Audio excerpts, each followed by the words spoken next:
morning and thank you for joining us tonight on Halton News. It's Wednesday, September 9th, and I'm Jessica Kading. Over the long weekend, 20 additional cases of COVID-19 were reported in Halton, and now 8 more cases have been reported since yesterday. Our new current total of active cases in Halton is now 40. 9 of those cases are in Burlington, 19 in Oakville, 11 in Milton, and Halton Hills is only reporting 1 case currently. As local students head back to school this week and next, many are of course concerned about these increased numbers of COVID-19. Parents of Ottawanni Public School in Oakville were recently informed that one of the staff members had recently tested positive for COVID-19. That staff member did not come into contact with any students, and the school had been cleaned and is ready for students. The staff member is now self-isolating for 14 days. Oakville MP Anita Anand is sympathetic to parents and students alike as they make this transition back to the classroom or to their online screens for learning this year. Oh, well, thanks so much. It's great to be here with you again, Jessica. Listen, I'm a mother of 4 myself and have been a university professor for 22 years, so I am really feeling for students as well as teachers as we are heading back to school. I will say that from a federal government perspective, we also felt the concern that parents especially are feeling, as well as teachers, and that's why we put forward $2 million to assist the provinces in this effort of making sure that there's a safe return to school. And Ontario is going to be receiving $760 million of that money. And it's really, really important for schools to be able to ramp up in their supplies of PPE, for example. And that's exactly the intent of the federal support in this area. Of course, we're aware that education is not a federal area of jurisdiction. And so we are cooperating with the provinces and stepping in where we are welcome and where it is helpful to do so. Now, Doug Ford has been saying that we're more prepared than the other provinces. Is that something that the federal government would comment on? Listen, as a Minister of Public Services and Procurement, I have been focusing on preparedness, and it's been preparedness in the context of a potential second wave of the pandemic. And from the very beginning, we have been putting in place long-term contracts to ensure that we will have the PPE necessary if a second wave hits. And what we're seeing across the country is that there are pockets where we are seeing spikes of the COVID-19 virus.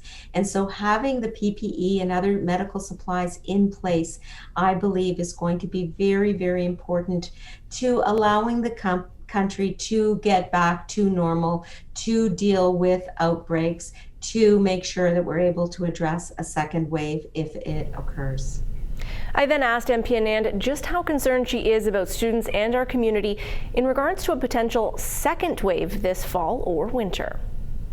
I am very concerned for everyone in our Oakville community, as well as across the country, that we are in unprecedented times. We have not gone back to school yet in terms of trying to deal with this pandemic. And so every experience is a new experience by and large. And we are seeing that Canadians' response to the COVID-19 pandemic has been one to follow the public health advice. And I will say that whether we're talking about PPE, whether we're talking about social distancing and masks, whether we're talking about vaccines, Canadians have been very responsive to what our public health officials are saying, and we need to continue to do that. Thank you. And has there been any further developments on the vaccines? Great question. We have, as you know, landed 4 contracts with 4 vaccine suppliers, and we are in talks with additional vaccine suppliers. In addition to those contracts, which I'll just remind everyone allows Canadians access to 88 million doses with options on 102 million additional doses at Canada's discretion for a total of 190 million doses. In addition to that availability, we are making sure that we have the supplies in place. So vials and syringes and needles are all very important in order to support the administration of a vaccine when it is developed. And so we are also very busy making sure that we're procuring those items as well to have an across the board procurement response. And I will say that the most important thing that we've got to remember is that no vaccine will be available to Canadians unless it's passed Health Canada regulatory approval. And it's really important for Canadians to realize that that is a fundamental part of the Canadian response and acceptance of a vaccine. We have to keep Canadians safe. That's been the federal government response from day one, and we will continue to hold ourselves to that very high standard. The CEO of Halton Learning Foundation, Leslie Mansfield, would like to remind us that as kids head back to the classroom, about 1 in 10 students in the Halton District School Board live at or below the poverty line, which creates barriers to learning. This is why the Halton Learning Foundation is thrilled to announce that CN has generously gifted $100,000 in support of those low-income students. CN has been a longtime supporter of students and schools through the Halton Learning Foundation, with gifts totaling more than $800,000 since 2015. The company's most recent donation will provide assistance for hundreds of elementary and high school students in Burlington, Halton Hills, Milton, and Oakville, whose families are struggling to provide basic necessities that help keep kids in school and engaged in learning. The town of Milton is planning ahead, way ahead, about how choice shapes us and what Milton can offer leading up to the year 2051. The town is currently inviting community members, local businesses, and stakeholders to learn about and review the proposed vision and guiding principles. Over the next 30 days, they ask that you review their visioning report and share your thoughts on letstalkmilton.ca/WeMakeMilton. The community is also invited to participate in the We Make Milton virtual open house, which will be live streamed on the town's YouTube channel on September 30th at 6:30. And in Burlington, the city is ready to begin registration for fall programming. Mayor Marianne Mead-Ward has more on that. Well, we are starting our fall programming here at the city, and it will look different than what it was before. We're already starting to get some questions from the community. Not all programs are offered, and part of that is because we can't have as many people in buildings at the same time as we once did. And we also have to limit the number of people participating in each program. So I know that's a real challenge. We've all obviously are going to ensure people have masks and hand sanitizer, that it's properly cleaned, social distancing is respected. So there's lots going on, but it will look different from what people are used to. Burlington student theater programs are also returning this fall with opportunities for those between the ages of 4 and 17, no experience necessary. To adhere to COVID-19 health guidelines, there will be lower ratios in capacity, physical distancing, mandatory health screening, and enhanced facility cleaning. Also, in lieu of a live performance, the final performance will be filmed, edited, and played on screen. Online registration for Burlington residents opens September 12th at 9 a.m. For those of you outside of Burlington, you can begin registration September 18th. For more information, visit burlington.ca/fall. The Burlington Centre for the Performing Arts is also returning to bring live entertainment to the city once again this season. They've released their full lineup of performances, including the Kickoff, an intimate evening with the Spoons. That's going to take place on October 2nd and 3rd, and Chantal Kraviezik will perform on October 7th, 8th, and 9th. For a full list of what live performances are scheduled, please visit burlingtonpac.ca. To adhere to COVID-19 regulations, all participants will self-screen and sanitize and wear a mask while inside the building. Many bands form in high school with big dreams, but few make it onto world stages, and even fewer have the adventurous origin story of Burlington's own Harm and Ease. Nikki Wesley reports. Well, I thought I had a plan, thought I had a band, thought I found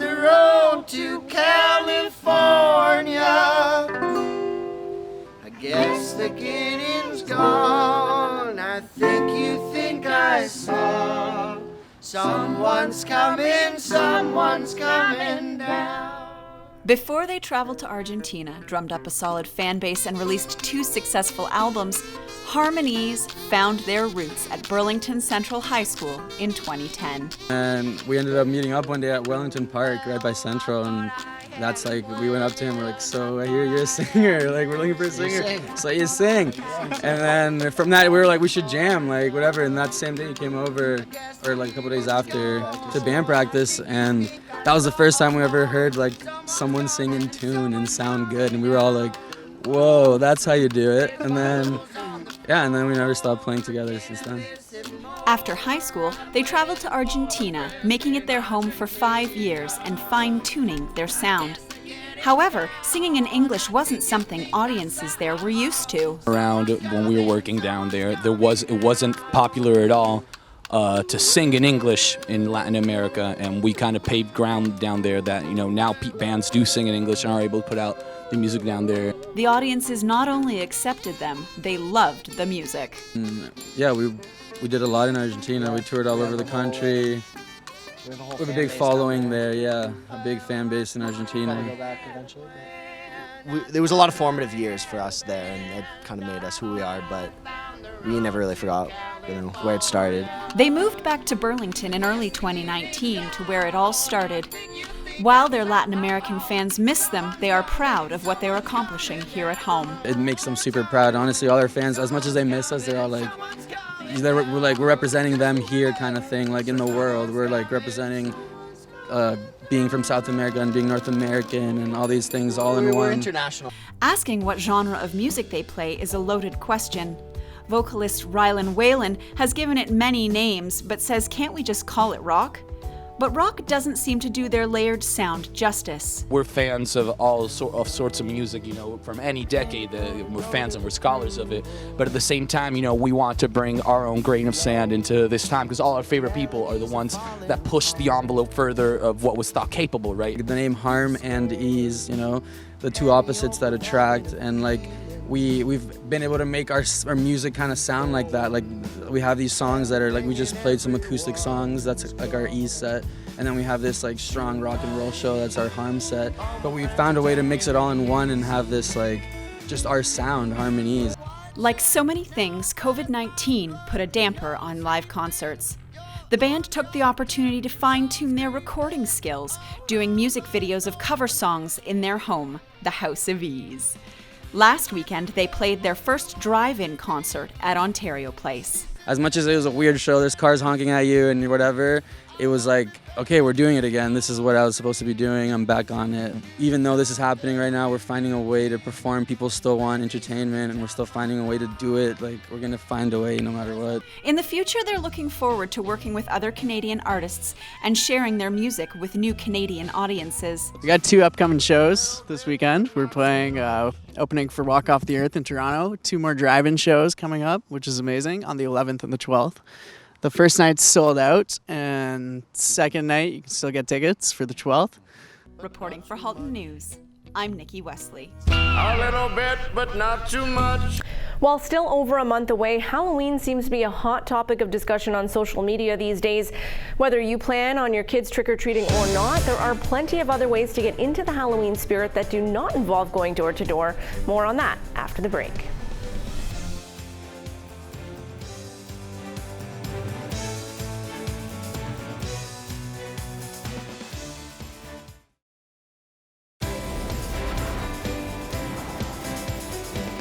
You're watching Halton News, and I'm Jessica Kading, and I know it's only September, but I'm sure many of you are already starting to think about how Halloween is going to go this year, considering the COVID-19 pandemic. There are a lot of questions as to whether it will be canceled or not. For Country Heritage Park, however, it certainly won't be. They've been working for this Halloween for months, and they've been preparing for this season's Pumpkins After Dark. We spoke with James Fraser about how it's going to work this year. It was a tough decision for us to say, we had to decide very early on after COVID started, are we going to do a show or not? And, we talked to a lot of people and they said, we think people are going to need something to do. We think they're going to need a show. So we started work immediately trying to figure out how to turn this thing into a drive-through. As a walkthrough event, we have a lot of displays in a very compact area. So you turn left, you see a display. You turn right, you walk 20 feet. There's another display on the left and the right. Doing the drive-through, we really wanted to take advantage of Country Heritage Park. Country Heritage Park is a beautiful property. It's 88 acres. So we spaced the displays out. So we've tried to put, 50 to 60 meters between displays. So you really have a chance to see the display from a distance, and then you get to see it up close. And so we've really loaded up with this year with displays. There's almost 50% more displays than last year, but we're hoping that people are going to spend 45 minutes to an hour here, really taking their time and stopping to appreciate the work that these amazing artists have done and bring these sculptures to life. We officially kick off September 18th at 8 o'clock. You have to buy your tickets online. You can't buy them at the door. So we want everyone to go to www.pumpkinsafterdark.com. And we have a very limited number that are allowed to go through on an hourly basis. So we don't want people to be rushed. We want them to take their time. We want them to really enjoy the displays. We're really excited. Last year we didn't even open on Halloween. But this year we said, you know what? Maybe it'll be a good thing. And Halloween is selling out really quickly. So I think a lot of people are anticipating or even making the decision to say, you know what? Maybe we don't want our kids going door to door this year. So let's find something else fun to do, and hopefully we'll fill that need.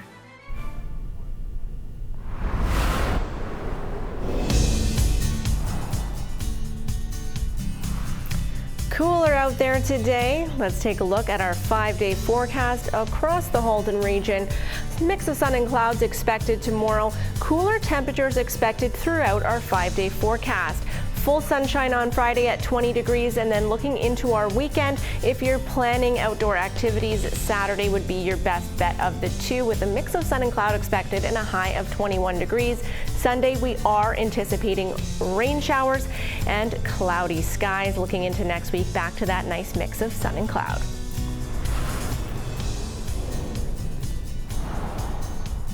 The Flamborough Chamber of Commerce Outstanding Business Achievement Awards are going virtual this year, and you can watch it all right here on YourTV next week, Monday, September 14th at 4 p.m.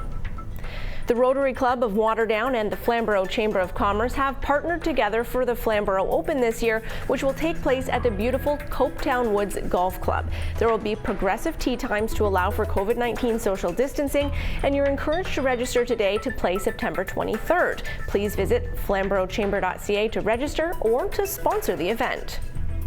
And now we'll look at how Halton's top companies performed on the markets today.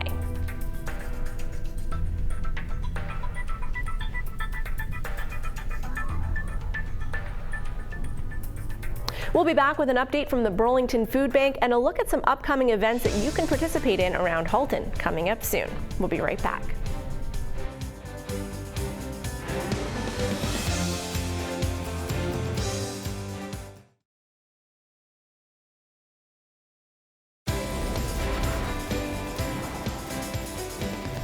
It's Hunger Action Month for Food Banks Canada, and that includes the Burlington Food Bank. Here's the Executive Director, Robin Bailey, with the latest. Once again, it's Hunger Action Month, and wanted to remind people that this week we're focusing on advocacy. And one of the things that Feed Ontario tries to do is communicate with the provincial government especially. And the Minister of Social Services is actually, his name is Todd Smith. He's from down around the Belleville area, and he's been really supportive of us, and we're going to be meeting with him not this week, but next week, I believe, and we're actually meeting today to discuss what we're going to talk about with him as I'm part of that call. So looking forward to that. Also wanted to let people know that next week is a special week for us regularly. It's going to be a little different this year. It's Smile Cookie Week, so get out to Tim Hortons next week, purchase your cookies. Every single dollar for every single cookie that you buy here in Burlington goes to us here at the Burlington Food Bank. It's just an amazing way for you to be able to support us and get a little treat for you and some of your friends. Right now on our website, you can actually do a pre-order form and get them in bulk, and that way it just speeds things up for yourself. And finally, there's a really big food drive happening on Sunday, September 13th from 1 till 5 p.m. at the Appleby Village Mall at 5111 New Street. It's for the Gift of Giving Back. They help out not only ourselves, but several other organizations here in Burlington, including the Salvation Army, Food for Life, Compassion Society, Carpenter Hospice, and the Halton Women's Place. So again, thank you so much to the Gift of Giving Back for your continued support, and to all of you out there for your continued support of us here at the Burlington Food Bank. This September, the return to school is going to be very different, and for many Halton families, food insecurity will be a harsh reality. On Sunday, September 13th from 1 to 5 p.m., Appleby Line Street Festival will host Feed Our Kids Back to School drive-through food drive in partnership with the Gift of Giving Back to stock the shelves of Burlington food banks and ensure our most vulnerable neighbors are served. Families will stay safely in their vehicle as volunteers unload food donations while wearing personal protective equipment. Social distancing and strict safety protocols will be in place to ensure a contactless drop-off process. For more information, please visit giftofgivingback.ca. The Georgetown Fall Fair is back on. You can enjoy your half-chicken dinner with salad, coleslaw, and cookie plus potatoes this Friday between 5 and 7 p.m. in the Georgetown Fairgrounds as a drive-through event this year. The classic cars will still be on display. You can enter the park through Charles Street, Old Armory, and exit through Parkview. For more information, please visit georgetownfallfair.ca. For those of you in Milton, there's the Chosen Few Music and Rib Fest happening this Saturday, rain or shine. Listen to live music at this drive-in event and enjoy chicken, ribs, pulled pork, beans, coleslaw, cornbread, and of course, that live music. There are limited tickets. To secure yours, please visit chosenfew.ca. Classic vehicle lovers, this one's also for you. Over 75 classic cars will be parading down the main streets of Milton starting at 1 p.m. this Sunday, all in support of the Salvation Army and in an effort to entertain.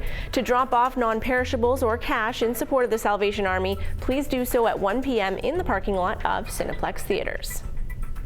I'd like to take this opportunity to thank you for tuning into Halton News right here on YourTV.